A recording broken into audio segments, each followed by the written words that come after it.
હાલો મિત્રો, જય શ્રી કૃષ્ણ, જય માતાજી બધાને. કેમ છો બધા? મજામાં? મજામાં જ હશો ને મજામાં જ રહેજો.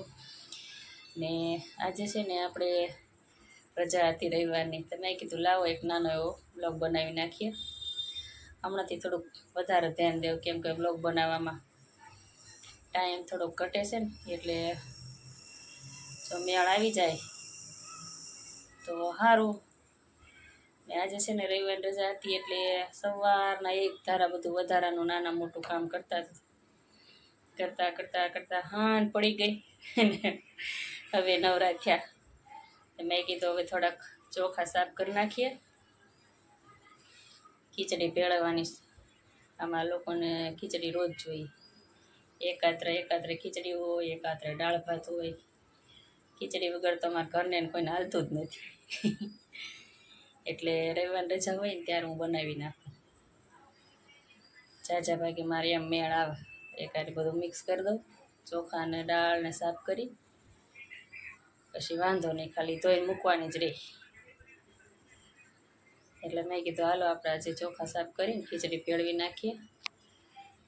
ને હવે એ કામ પતાવી દે મિત્રો, પછી આગળ આ છે ને જો કસરત કરવા બે આરતી થશે મેં મશીન લઈને એનથી એને કસરત કરવાની. તો તમને બધાને ઉત્સાહ કરી દે મિત્રો. બોલવાનું ઓછું છે, બાકી તો જોવા મળશે તમને એ ચાચા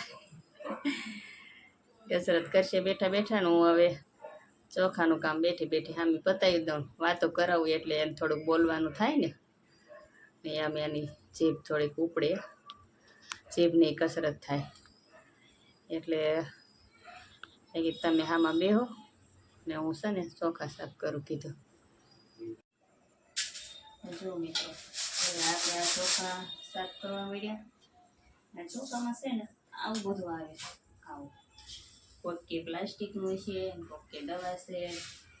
હું તો કાંઈ માનતી નથી પ્લાસ્ટિકનું હોય કે દવા હોય, જે હોય જે દેખાય એ કાઢી નાખ, બીજા બધા વૈયા જાય પેટમાં. દવા હોય તો ભલે, આપણે તો એવું કાંઈ રાખતા નથી ચોખામાં. હવે આ બધા જે બીજા બધા અમુક લોકો કે પ્લાસ્ટિકના છે, બાકી મને તો એવી કાંઈ ખબર હોય નહીં. મેં કીધું હવે આપણે આ ચોખા સાફ કરી અને ખીચડી ભેળવી દઈએ. અને આ ખીચડી પડી જાય પછી બનાવી સરસ મજાની. તમે બધા આવજો સિંગ તેલમાં ખાવા.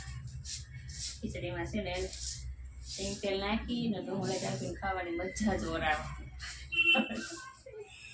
અને તો ન્યાય એવી રીતે જ ખાતા હતા મારા પપ્પાના ઘરે, અહીંયા એ જ રીતના. મને તો એ મજા આવે. શાક હારે ખાવા કરતા તેલ નાખીને ડુંગળી હારે ખાવાની મજા આવે. હા માથું ભોજન મસ્ત મજાનું. તો મિત્રો, આ બ્લોગ તમને કેવો લાગ્યો? સારો લાગ્યો હોય જોજો આખો, અને સારો લાગે તો લાઈક શેર સબસ્ક્રાઈબ કરી દેજો. જય માતાજી બધાને.